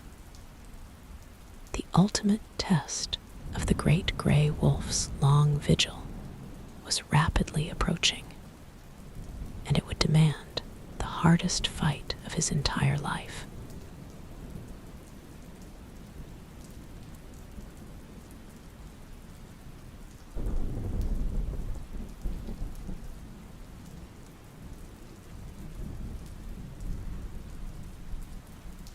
The fate of a dying continent forced a tragic confrontation in the northern woods. To mend the fading world, a nameless traveler, the chosen undead, needed to hunt down incredibly powerful souls, including the corrupted essence held by the Four Kings. These twisted monarchs ruled from the bottom of a flooded subterranean capital. Reaching their submerged throne required marching straight into a crushing vacuum. A normal human body would simply implode upon crossing the threshold. The only known tool capable of shielding a diver from this pressure was a plain metal band, locked away in the Darkroot Garden. Knowing the heavy cost, the chosen undead ignored the local militia's arrows and Alvina's defensive lies, marching resolutely into the quiet clearing to claim the prize. Sif stood waiting among the ancient trees, his muscles tightly coiled and ready to slaughter another greedy intruder. He prepared to defend the dirt mound exactly as he had done for hundreds of years. if a specific sequence of historical events had aligned, the violence paused.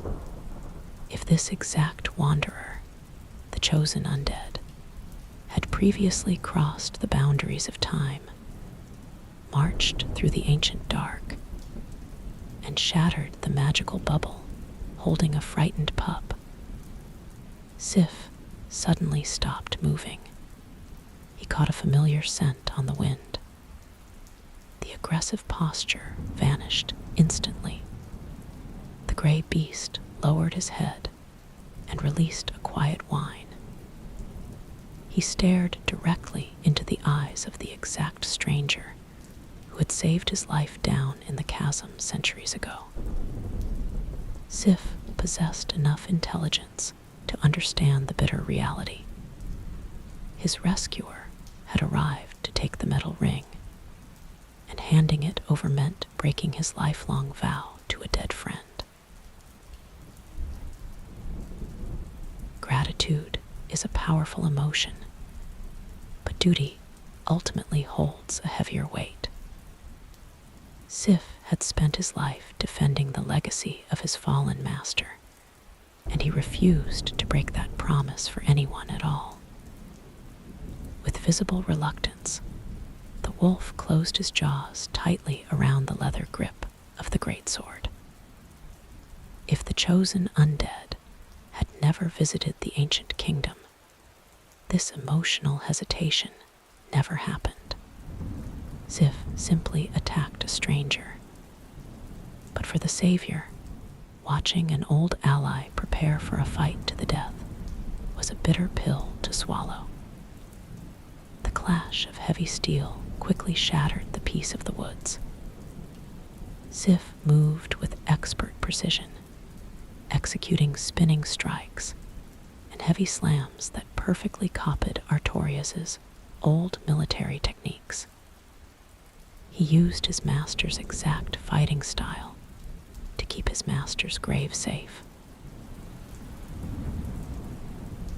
The chosen undead possessed the martial skill necessary to kill ancient monsters, and Sif eventually started losing the brutal war of attrition.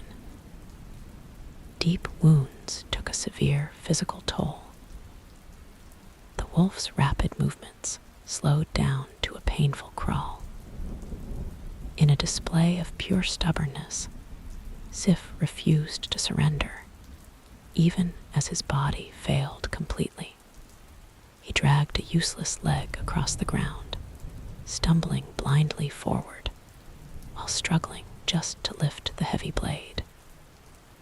His torn muscles screamed for rest, but the wolf pushed forward anyway. He mirrored the exact unyielding spirit his master had shown down in the dark. He fought until his body physically broke. A final, decisive strike ended the misery. The gray wolf collapsed heavily onto the ground, dropping the massive sword from his mouth. He let out a loud cry directed at the sky before his lungs stopped working entirely. He died resting peacefully against the stone marker he had protected his entire life.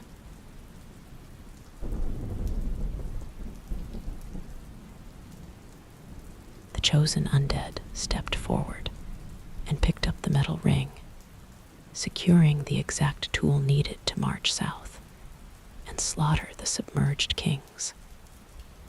The chosen undead walked away from the clearing, leaving behind a complete silence. For the first time in centuries, the dirt mound sat totally unprotected. Alvina and her militia lost their primary purpose. The loyal wolf was gone, having paid the absolute highest price for his devotion in blood.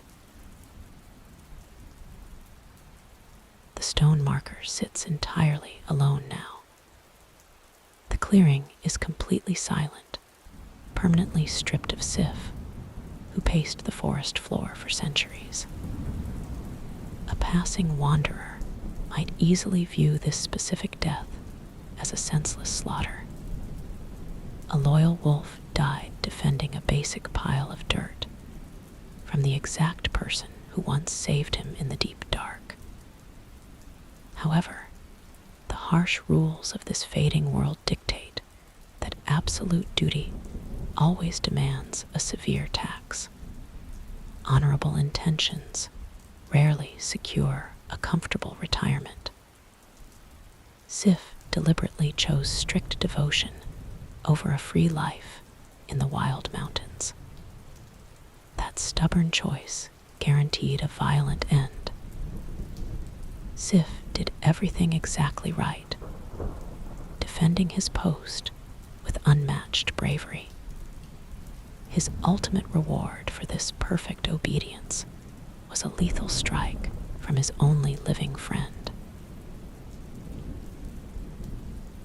Yet, spilling Sif's blood served a massive, practical purpose for the survival of the entire continent.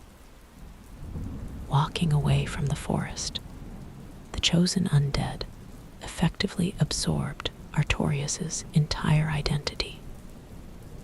The chosen undead already possessed the cursed blade, the heavy iron shield, and the glowing soul pulled directly from the corrupted knight down in the northern chasm.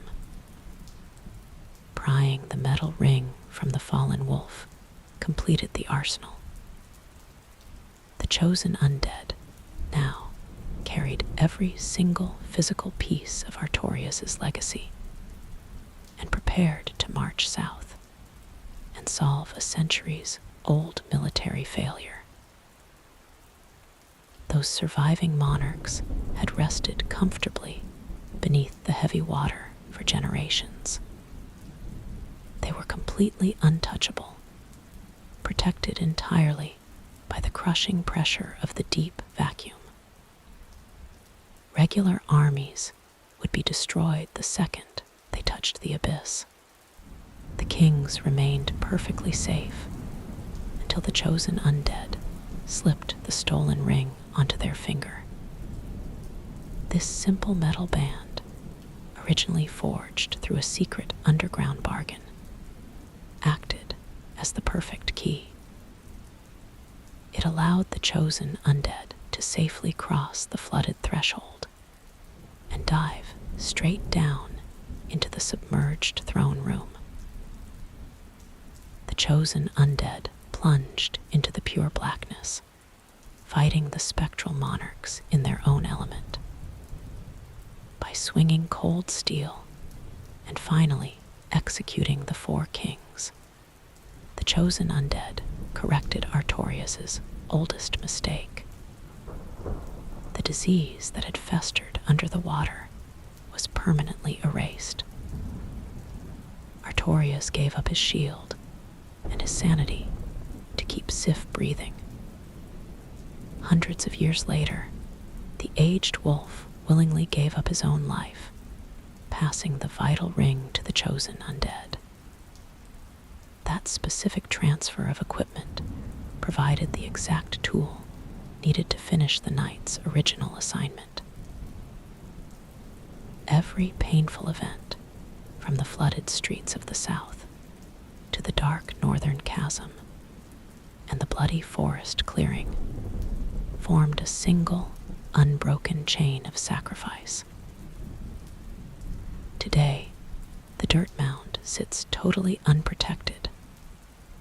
No heavy blade catches the moonlight, and no giant wolf patrols the perimeter.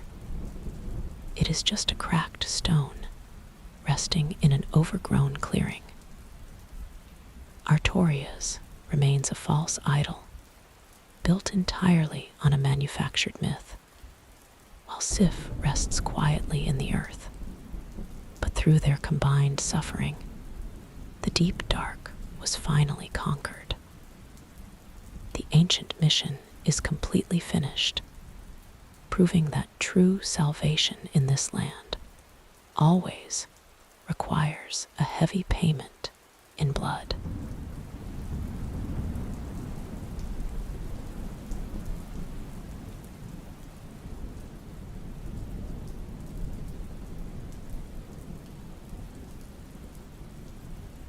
Time grinds solid rock into sand. Civilizations collapse completely, and new kings simply build their castles directly on top of the old bones. After several eras pass, the original founders are erased from the local maps. This cycle swallowed the golden cities of the old world. A younger continent named Drangleic eventually stood where the ancient lords once ruled. The citizens of this new land knew absolutely nothing about Artorias, who fought the deep, dark centuries ago.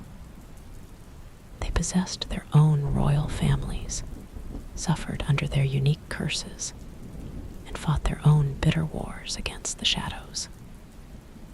Yet, a strong legacy refuses to die completely. Even though the actual title of the Wolf Knight evaporated from the history books, his physical footprint survived the heavy passage of time.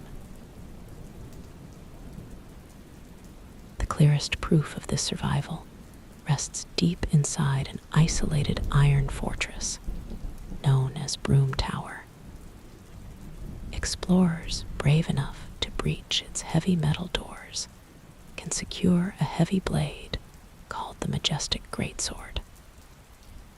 A quick visual inspection reveals a striking match to the thick steel once guarded by Sif. However, the connection goes far beyond simple metalwork.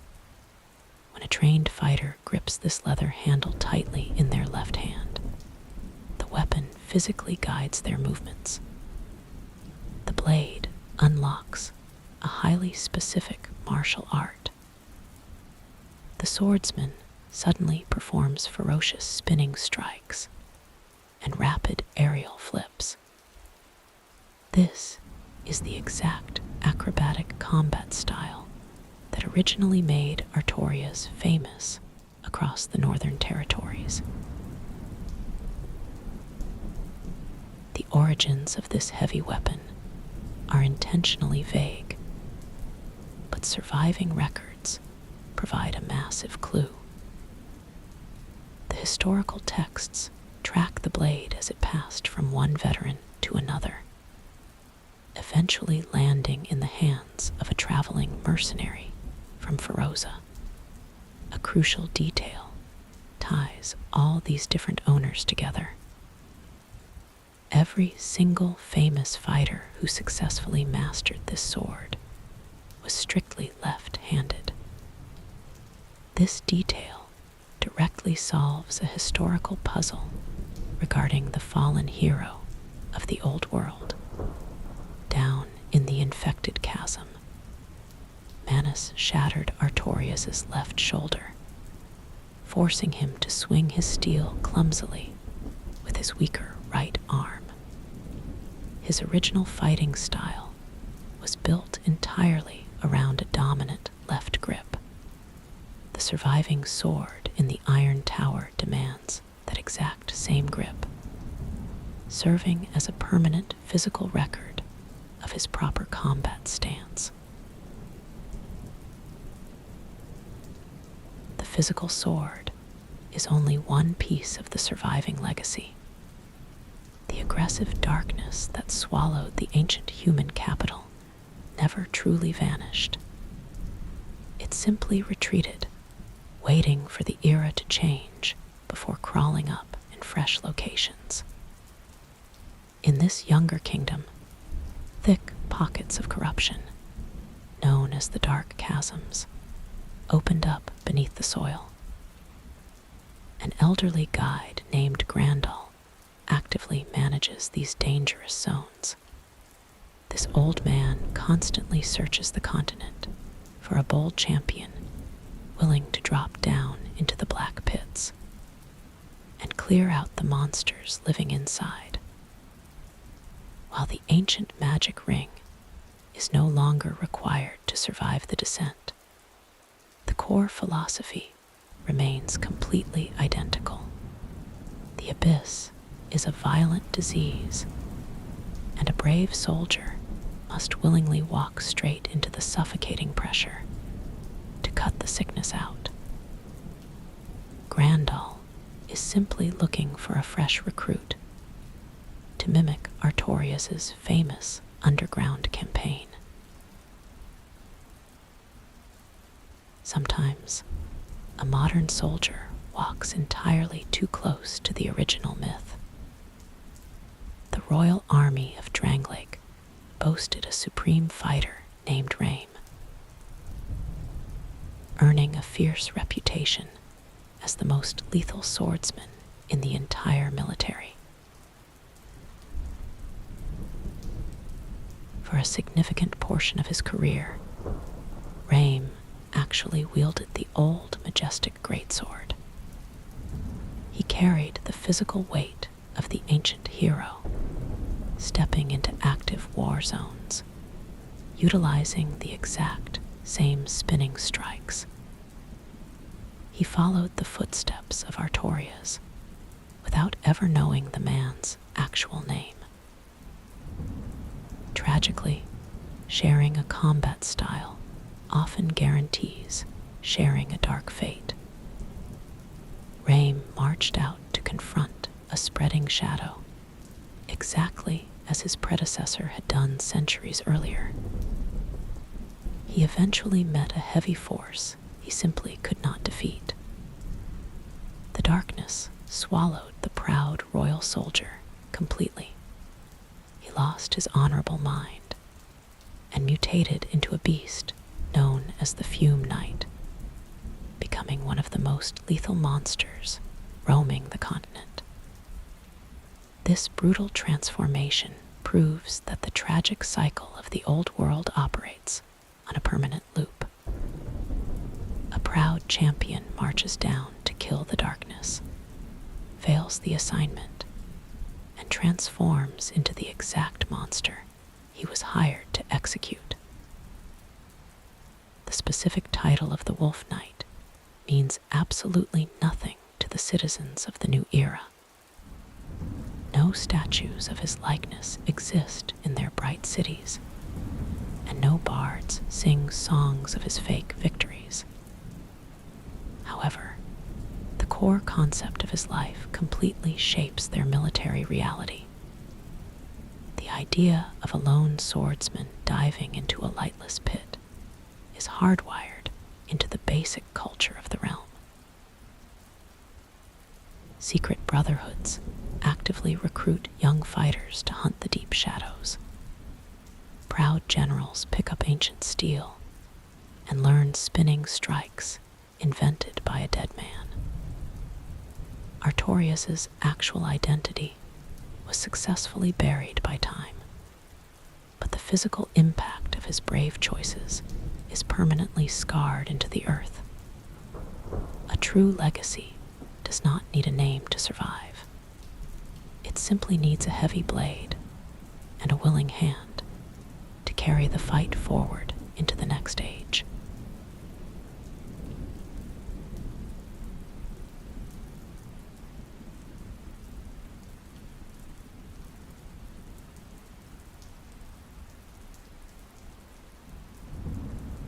A specialized military force currently marches across the modern kingdom of Lothric. They are recognized everywhere as Farron's Undead Legion. The commanding officers of this massive army carry the title of the Abyss Watchers. A bystander observing their training camps would immediately notice an unusual method of combat. Each fighter grips a heavy greatsword in their dominant hand, while their opposite hand holds a curved dagger. They use the short blade to parry incoming strikes and maintain balance while launching their bodies into the air. They execute spinning attacks and leaping strikes, fighting with a blind aggression that relies heavily on constant momentum. The soldiers outfit themselves in the Undead Legion set. This uniform consists of dented plates, covered by a tattered cloak bearing a faded azure tint. This distinct combat stance and specific uniform are deliberate choices. The Abyss Watchers fight exactly as the Wolf Knight once fought.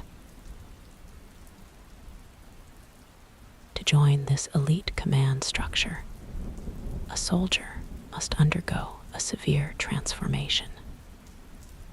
The recruits participate in a binding ritual where they consume a thick liquid called wolf's blood. Drinking this substance strips away their individual identities completely. It forces their separate spirits to merge into a shared consciousness. A defeated Abyss Watcher drops a unique artifact called the soul of the blood of the wolf. This object proves that the entire undead legion operates using exactly one mind and one purpose. The blood acts as a link, pumping the pure essence of Artorias through the veins of every member. The legion trade their personal freedom for the strength of a unified army. The undead legion worships Artorias, referring to him simply as the Wolf Knight. The official records of the Order declare him as the absolute first Abyss Watcher, their founding father, and the ultimate template for their entire military doctrine. Every recruit swears a heavy oath to mimic his strict dedication to fighting the dark. They pledge to travel across the continent and violently crush the abyss wherever it surfaces. By taking the blood into their bodies, the soldiers literally inherit his duty. They become a living extension of his stubborn will. The old swordsman died centuries ago, but his crusade beats loudly inside the chests of the Abyss Watchers. This heavy military force exists in a world that has completely forgotten its own origin. After countless cycles of the first flame dying and reigniting, the ancient map shifted into a new face. The old kingdom of Lordran crumbled. A new society named Lothric built its towering castles directly over the buried foundations. In this younger era, the common citizens know nothing about the Wolf Knight from the old world. The word Artorias holds no meaning to the people walking the streets today. Yet, his personal mission survives on a massive scale. A solitary man's failed rescue operation evolved into a massive military religion. His specific identity vanished, leaving behind the Abyss Watchers, an army of devoted zealots determined to finish his war. When the fading first flame threatened to plunge the continent into permanent night, the Legion marched directly into the kiln of the first flame. The High Commanders did not select a single champion to feed the first flame. Instead, the entire force willingly burned alive together. Because they shared one beating heart through their consumed blood, they formed a collective Lord of Cinder. Earning this supreme title proved exactly how much the surviving nations depended on their protection. Acting as living fuel for the world was an honor reserved exclusively for the greatest saviors of an era. The general public respected them as elite heroes, accepting the extreme violence of their military campaigns. To understand how the Abyss Watchers secured such high praise, one must examine their ruthless efficiency. A former soldier named Hawkwood perfectly summarized their strict operating procedures. He explained that the Abyss Watchers are a caravan of undead warriors sworn by wolf's blood to contain the abyss. He warned that the Abyss Watchers will bury a kingdom at the first sign of exposure. If they spotted even a tiny drop of the black sickness inside a neighboring border, they ordered a complete massacre. They refused to deploy diplomats or conduct careful investigations. The Legion simply marched in and burned the infected nation flat. Wiping a society off the map was the standard method of infection control used by the Abyss Watchers. This strategy of total annihilation is related to a historical precedent. Long before the Abyss Watchers existed, the ancient High Lords solved an underground outbreak by dropping a massive lake on a human metropolis. Drowning thousands of innocent families was deemed an acceptable price to trap the sickness. The undead Legion of Farron embraced this cold logic fully. They believed Artorias would endorse their extreme violence. In the shared mind of the Abyss Watchers, destroying a city was a necessary chore to keep the wider world safe. No price in human blood was too high for them to stop the abyss from spreading. The Undead Legion constructed their main fortress, Farron Keep, on a highly specific plot of land. While modern mapmakers used new names for the region, the thick swamp beneath the stone walls hid a massive secret. This exact territory rested directly over the ancient magical kingdom and the old overgrown forest. The Abyss Watchers built their barracks exactly where Manus originally tore open the earth and where Artorias ultimately fell. Deep beneath the heavy boots of the Abyss Watchers, the original chasm remained tightly sealed. They knew the ancient rot was never truly erased. And so, they positioned their entire military force directly on top of the hidden lid, watching the underground constantly, to ensure the abyss never crawled back up to see the light. When Prince Lothric refused to burn his own body in the dying first flame, a massive bell rang out across the continent. This loud alarm forcefully woke the ancient lords of Cinder from their graves. The Abyss Watchers stood up from the ash, called back to duty, to feed the fading first flame one more time. Earning a seat on those thrones meant the Abyss Watchers were historically recognized as the saviors of their generation. Yet, when the heavy bell demanded their return to the kiln of the first flame, they rejected the summons. They turned their backs on the empty chairs and marched straight to their damp fortress in the swamp. In the shared mind of the Undead Legion, standing guard over the hidden dark chasm held infinitely more value than keeping the first flame alive. The Abyss Watchers abandoned the survival of the whole world just to honor their original oath. This stubborn dedication triggered a disaster inside the ranks of the Legion.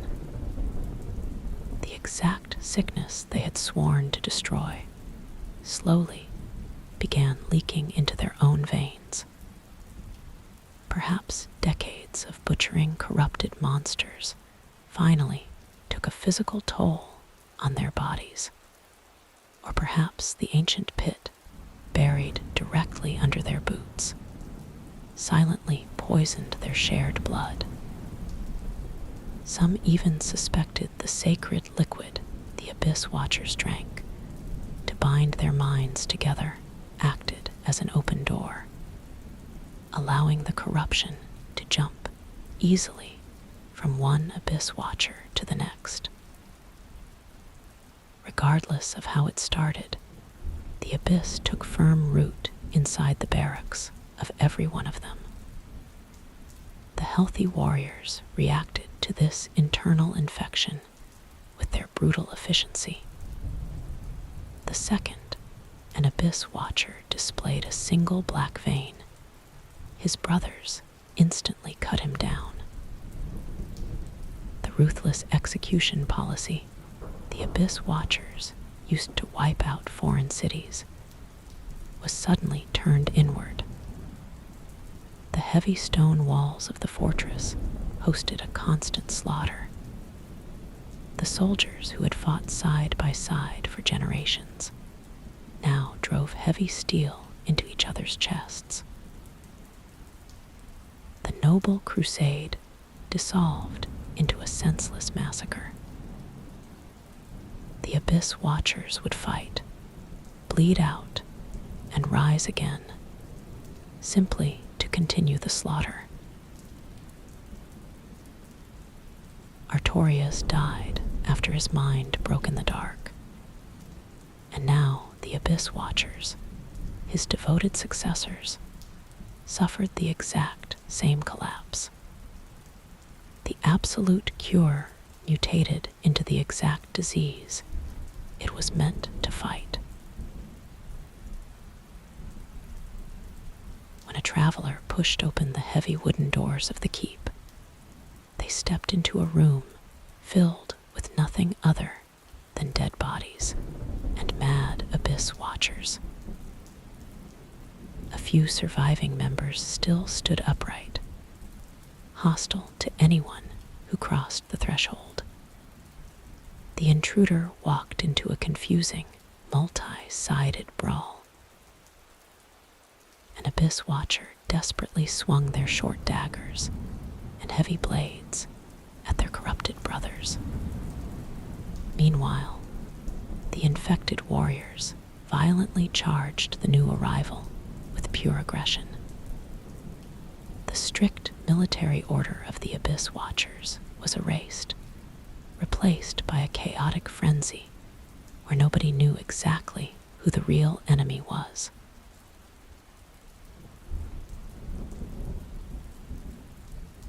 They who had shared the same food and the same purpose for centuries tore each other apart on the stone floor.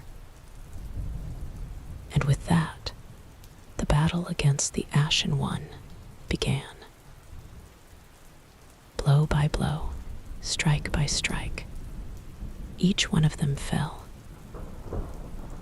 When the last standing Abyss Watcher dropped to his knees, a strange magic energy took hold of the room. The remaining essence of the entire army funneled through the shared bloodline of the Abyss Watchers. This rushing energy gathered inside a single fallen warrior, forcing his broken body to stand upright. This final Abyss Watcher ignited his heavy blade with bright fire and charged forward at the intruder.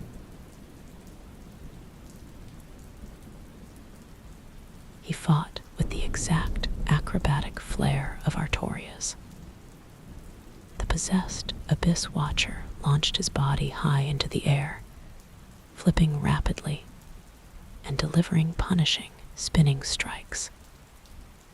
He channeled the dead swordsman's legendary momentum perfectly, substituting the darkness of the old world with blistering heat. However, even a fiery display of ancient martial arts could not stop the invading traveler. final strike brought the flaming Abyss Watcher to his knees, granting the tortured legion a permanent rest.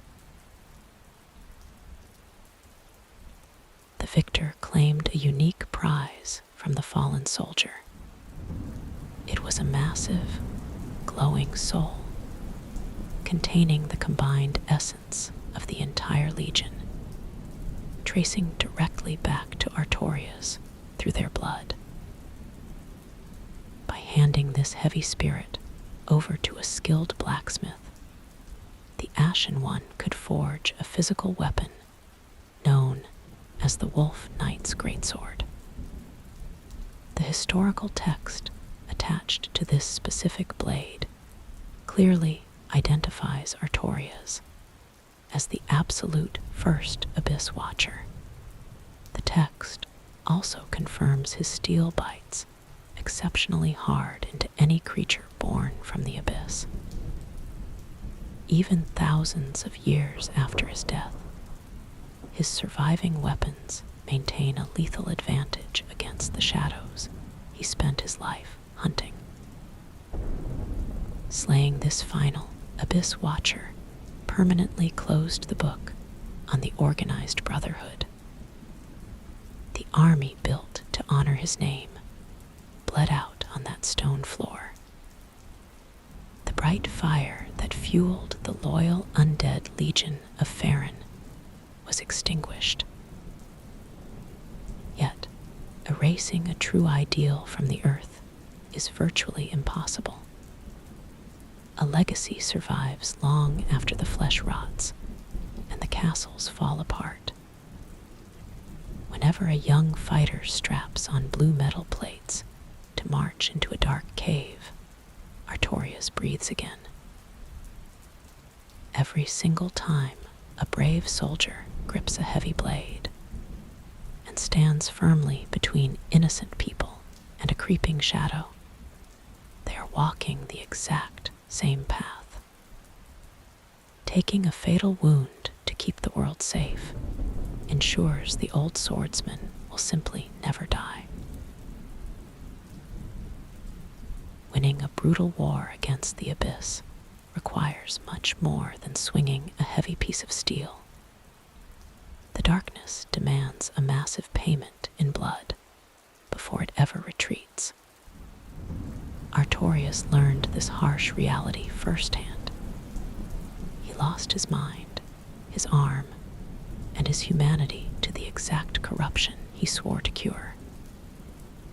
He gave up everything that made him a man, paying the massive price just to buy the surface world a few more years of light. The royal archives deliberately hid this ugly collapse from the public eye. The historians buried the uncomfortable fact that a nameless outsider had to execute the corrupted knight inside a dirty arena. Yet, peeling back this comfortable lie reveals a much richer history. His actual timeline forms the core of the endless conflict between the fading first flame and the creeping shadows. His journey is a chain of immense sacrifices.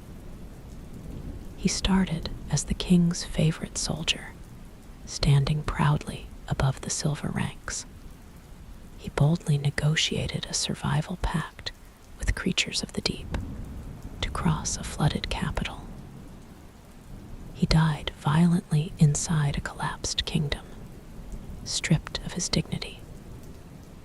That violent end forced Sif into a lifetime of lonely guard duty over a grave. Eventually, his scattered essence fueled an entire military religion that marched across future continents, burning cities to the ground in his name.